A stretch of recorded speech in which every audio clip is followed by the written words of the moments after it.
चाष जमी को रोगपोक आक्रमण रक्षा करने सामूहिक अग्निर उत्स तैयारी करुले माने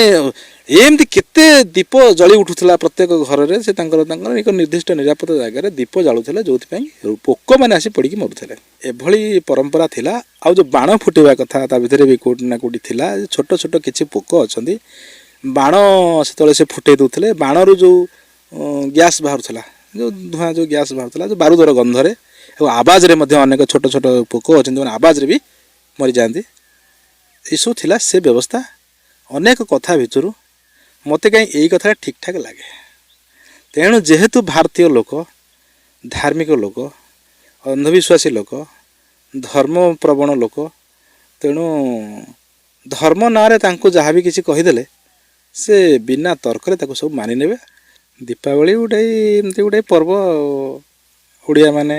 कहीं समग्र भारतीय माने पालती ताकू नहीं अनेक कथा अच्छी जमती कह जाए कौन रामचंद्र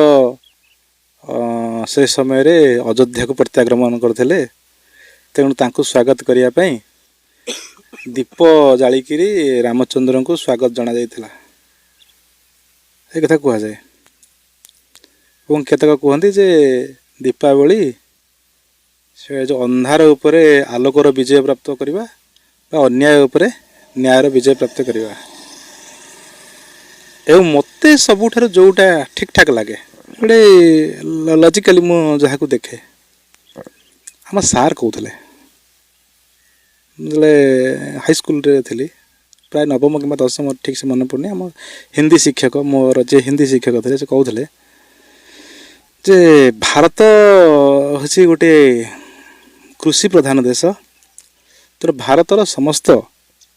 अधिकांश पर्वपर्वाणी जो फेस्टिवल सब कृषि भित्तिक से कहते जे जमती कि चाष कहले कृषि कहले मुख्यतः धान चाष को बुझाऊला जो धान चाष तो पारंपरिक चाष हूँ शारद चाष आजिकल आम जो कल्चर चाष करुचे जोटा डालू चाष करुचे से आजिकल हूँ आगु किंतु मुख्यतः चाष कहले शारद चाष को बुझाऊला जो चाष एबे तार प्रभाव कमी जाइए लोके कम करुँच विभिन्न कारण होना पछे कहीं किंतु अच्छी चली आमर मध्य शारद धान रुआपता यही समयटा हूँ से शारद धानर गर्भधारण समय ये गोटे कथा कही रखापी चाहिए आज है के तारीख अक्टोबर मास 17 तारीख बोधे आज हूँ संक्रांति अच्छी संक्रांति गोटे बड़ धार्मिक दिन नुह लोके जमती भावती संक्रांति गोटे धार्मिक दिन माने संक्रांति सेमती कौन धार्मिक दिन नुहे कहीं धार्मिक दिन नुहे मुझे कह शुणु संक्रांतिर पूर्व दिन कौन समस्त जानते मासंत मासंत शब्दटार अर्थ कौन मास अंत मासर अंत अर्थात ये जो मास चलती बर्तमान को मास जो भी मास चली यही मासर शेष दिन जो दिन हम ताकू आम कह मासर अंतिम दिन बा अंत दिन शेष दिन ता पर दिन हम संक्रांति अर्थात गोटे मास सरी जाऊ तार शेष दिनटा है मासांत ठीक ता पर दिन जो नुआ गोटे मास आरंभ हम से नुआ मासर प्रथम दिन को कह संक्रांति तेणु संक्रांति हूँ या ये कौन सी धार्मिकता रक्षा करे ना आम कि जो भाव में मन में बसई संक्रांति से अमुक संक्रांति समुक संक्रांति अरुआ खाइबा ये करिया से करिया छाड़ा से तो अन्य कथा तार दिग अन्य आड़ को जाऊँगी आज हूँ गर्भणा संक्रांति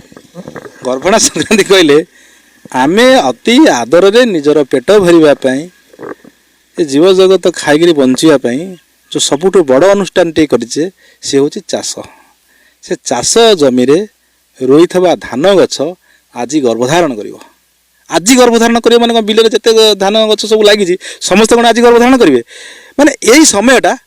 धान गछर गर्भधारण समय एवटू एणिकी आग पछे धान मान सब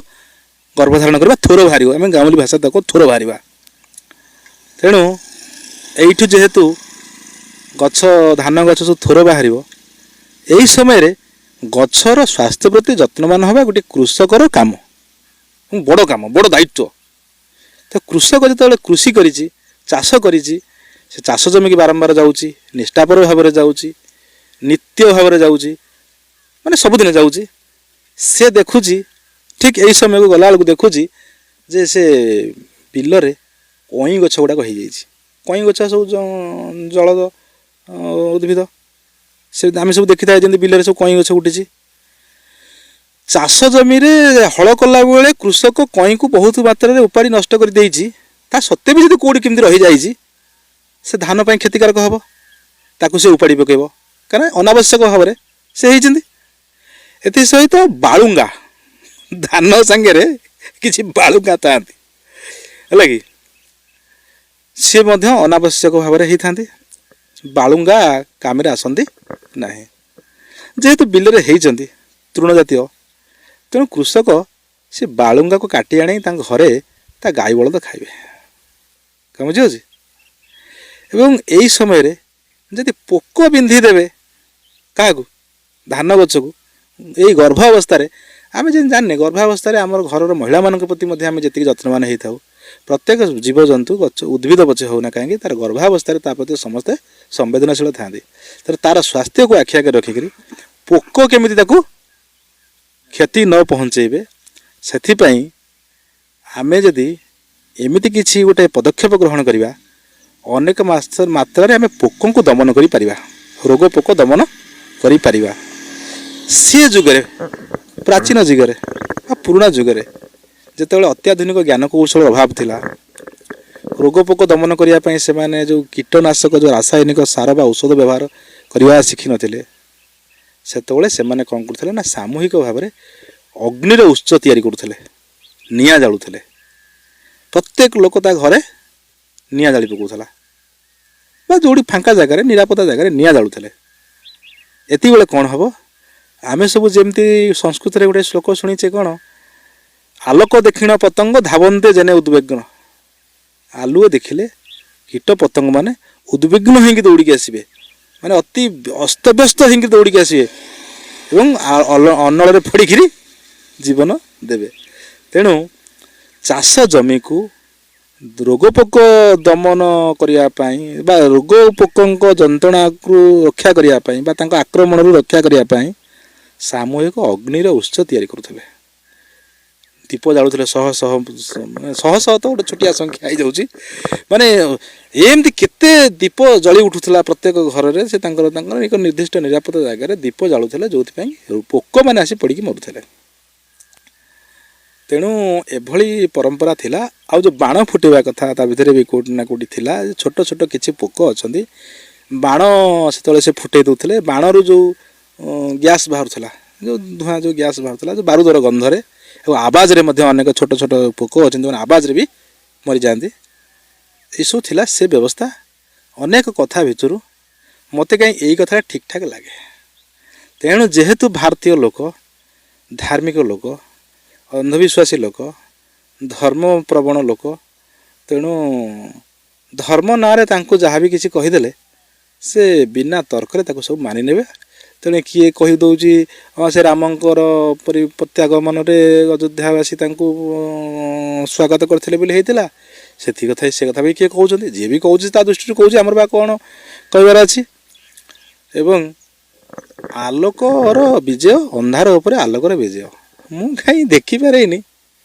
आलोक उपर अंधार उपर आलोक विजय प्राप्त कराटा तो सत कथा आम देखुचे। अंधकार होती टर्च टे मारिक आम अंधार को दमन करें किसी मात्रा आम आम कम करें। सूर्य किरण में अंधकार दूरीभूत होची, स्पष्ट दिवालोक आम बहुत कथा किसी करुचे। घरे अंधार हेले राति हेले अंधार हेले बेले बुड़िले संज नहले आमर आलोकर आवश्यकता रही तो गोटे भल कथा। किंतु सी जे मनीष मन उपर कौन ना गोटे प्रभाव पकाउची ता द्वारा आम भितर अंधकार दूर होउची, आलोकवर्तिका प्रज्वलित होउची,